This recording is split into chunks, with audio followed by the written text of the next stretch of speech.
Bagaimana tanggapan Ustaz? Sekarang suara Ustaz ceramah sering dipakai untuk TikTok.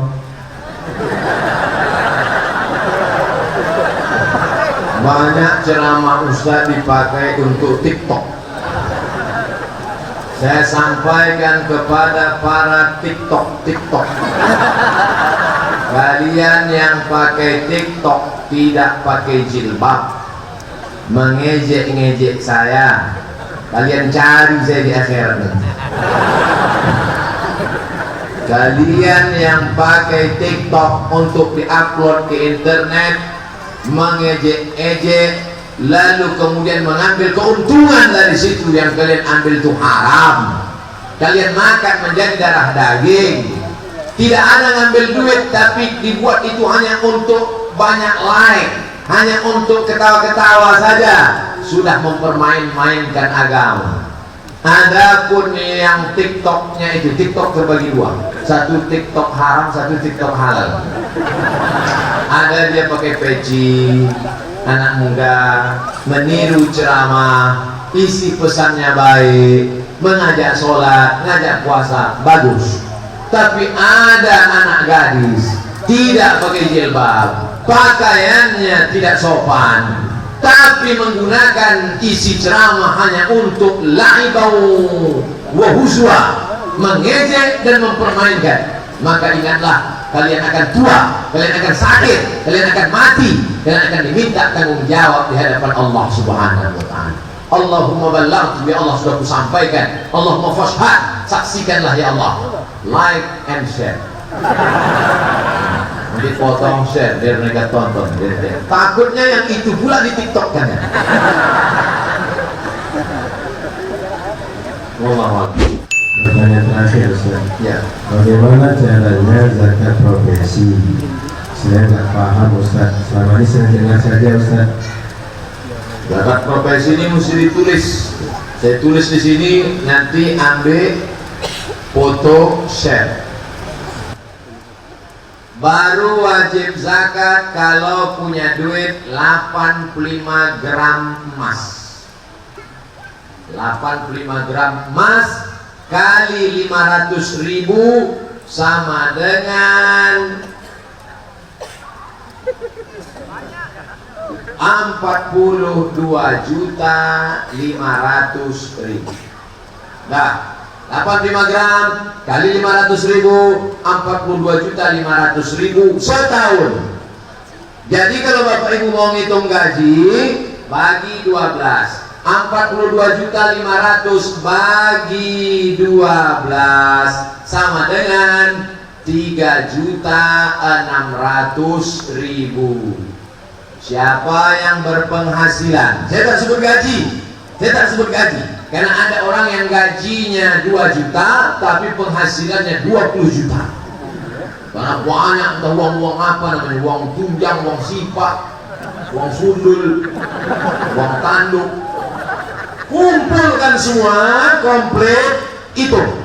Kalau dia 1 bulan di atas 3.600.000 kena 4 juta Pak Ustaz, 2,5%. Berapa zakatnya? 2,5%. Jadi berapa tuh Pak Ustaz? 1.025.000, 4 juta 100.000, 5 juta 125.000, 10 juta 250.000.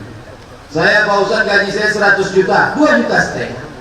Gaji saya 1 bulan 1 miliar Pak Ustaz, 25 juta. Nah, jadi keluarkanlah. Bagusnya saya keluarkan sebulan sekali apa setahun sekali Pak Ustaz? Bagus setiap bulan. Makanya zakat potong atas. Di kabupaten kota di Indonesia, bupati tanda tangan zakat potong atas. Karena kalau nanti tunggu setahun payah. Berapa gajimu? Berapa pendapatanmu? 4 juta. Aku harus 100.000. Kalau sudah 1.200.000, setannya banyak. Oleh sebab itu maka ini panduannya. Ini angka-angkanya saya tinggalkan. 45 gram kali 500.000, 42.500.000 bagi 12. Patokannya harga emas. Jangan lupa 85 gram. 85. Harga emas boleh berubah. Keluar 2,5%. Wallahu a'lam bishawab. Ustaz, bagaimana hukum seorang suami yang ingin menikah lagi tapi tak mendapat restu dari istrinya? Yang dosa istri yang tidak berizin atau suami yang ingin memadu? Bisa? Nabi Muhammad Sallallahu Alaihi Wasallam menikah dengan Khadijah umurnya 25 tahun. Setelah Khadijah meninggal ketika akan hijrah, barulah dia menikah. Selama dengan Khadijah 25 tahun Nabi monogami, istri satu. 25 tahun istrinya satu. Setelah itu barulah dia poligami. Itu pun istrinya ada yang janda, suaminya perang, kalau tidak dinikahi nanti dia akan kacau ekonominya, kacau hatinya. Ada menikahi orang Yahudi, Sofiyah binti Huyai, supaya merebut hati orang Yahudi mau masuk Islam. Ada untuk melembutkan hati suatu suku, ada alasan syar'i di baliknya. Yang ingin saya sampaikan, Nabi lebih lama monogami daripada poligami. Yang kedua, fankihu ma taba lakum minan nisa, nikahilah perempuan masna 2, wa thulatha 3, wa ruba 4. Tapi ayat itu belum titik, baca ujungnya. Fa in khiftum alla ta'dilu, kalau kamu tidak sanggup berlaku adil, fawaidah 1. Aduh. Yang ketiga, bahwa Nabi Shallallahu Alaihi Wasallam bercerita itu ayat pada saat itu orang musyrik jahiliyah menganut mazhab, nama mazhabnya poligami unlimited edition. Istrinya tanpa batas, ada yang 40, ada yang 15, ada yang 10. Maka turun ayat itu, fankihu ma taba lakum minan nisa'i masna wa thulatha wa ruba'. Maka yang 10 menceraikan 6, yang dipegang 4. Ayat itu nyuruh nambah atau membatasi? Membatasi.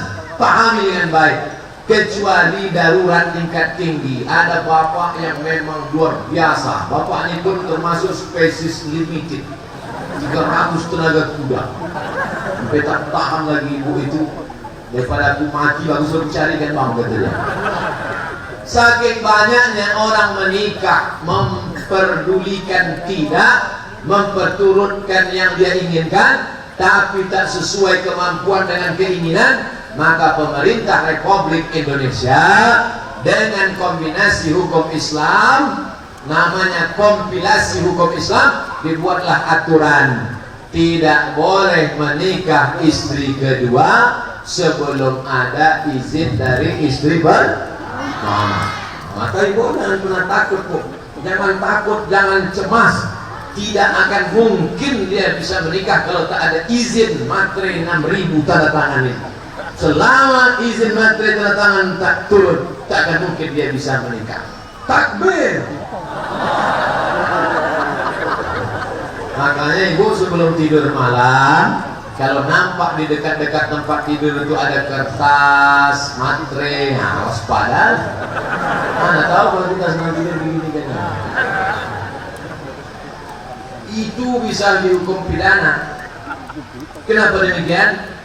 Kompilasi hukum Islam, hukum negara, hukum Islam dikompilasikan, keluarlah peraturan. Tidak boleh menikah istri kedua sebelum ada izin dari istri pertama. Jadi ibu jangan takut, sudah saya sebutkan undang-undang negara. Wallahu a'lam. Setelah saya sampaikan ini, bapak boleh takut. Baik. Ustaz, saya WNI yang lama di Brunei. Setiap puasa saya pulang dan habis lebaran saya pergi lagi. Pertanyaannya, di mana saya berzakat? Kalau Idul Adha, di mana saya kurban? Mencari rezeki di Brunei Darussalam, pulang ke kampung halaman, bayar zakatnya di mana? Membayar zakat itu di tempat dalilnya, tu'khadhu min agniyaihim, diambil dari orang kaya di kampung tempat mereka bertempat tinggal, wa turaddu ala aghniya wa turaddu ala fuqaraihim, diambil dari yang kaya-kaya di tempat itu lalu diserahkan ke yang miskin di tempat itu juga. Tapi di tempat kami kerja nggak ada orang miskin lagi Pak Ustaz, maka boleh zakat itu dialihkan tidak sampai lebih dari jarak qasar sholat. Qasar sholat itu 89 km.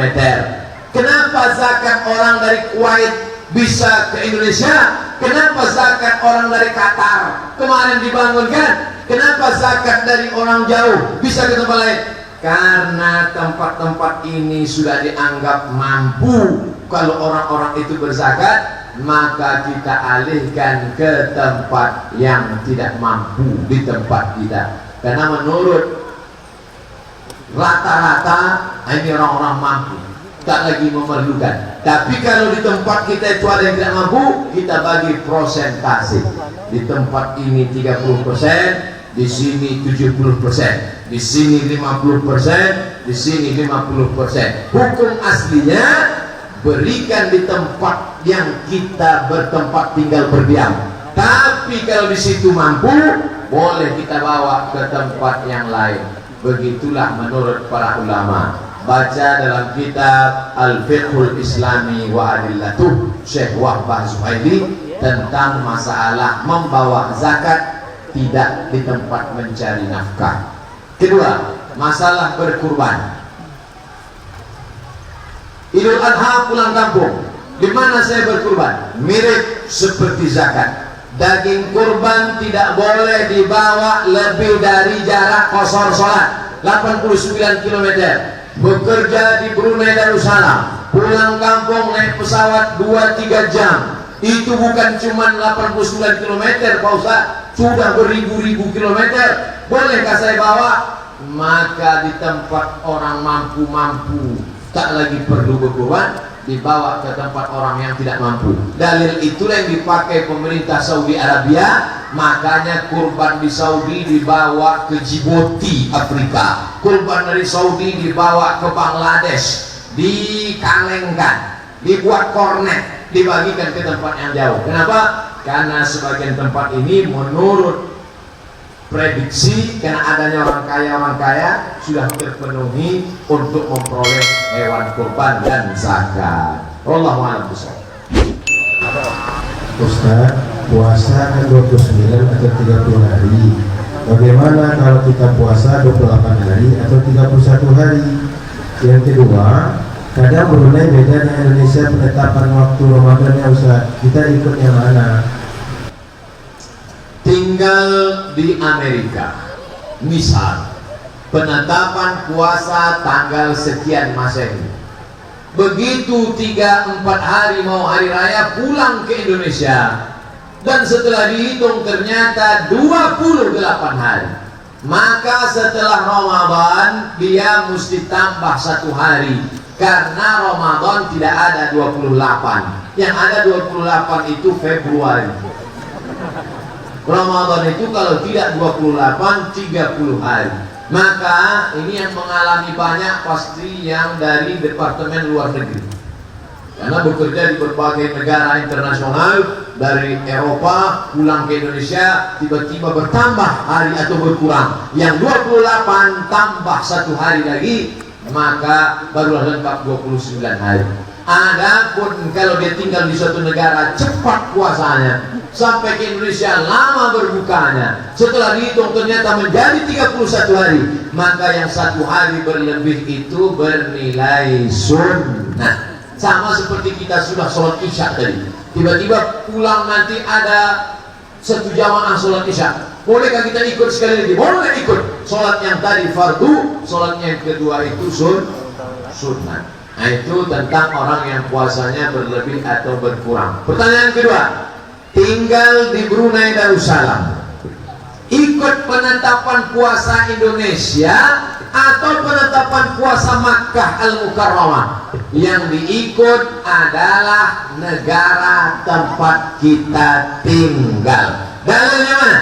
Dalilnya riwayat Abdullah bin Abbas. Abdullah bin Abbas tinggal di Madinah pada zaman Muawiyah bin Abi Sufyan. ada seorang diutus dari Madinah membawa surat ke negeri Syam. Syam itu sekarang 4 negara: Suriah, Lebanon, Palestina, Yordania. Ternyata setelah si tukang bawa surat tadi pulang ke Madinah, ditanya, kalian puasa di negeri Syam hari apa? Hari Jumat.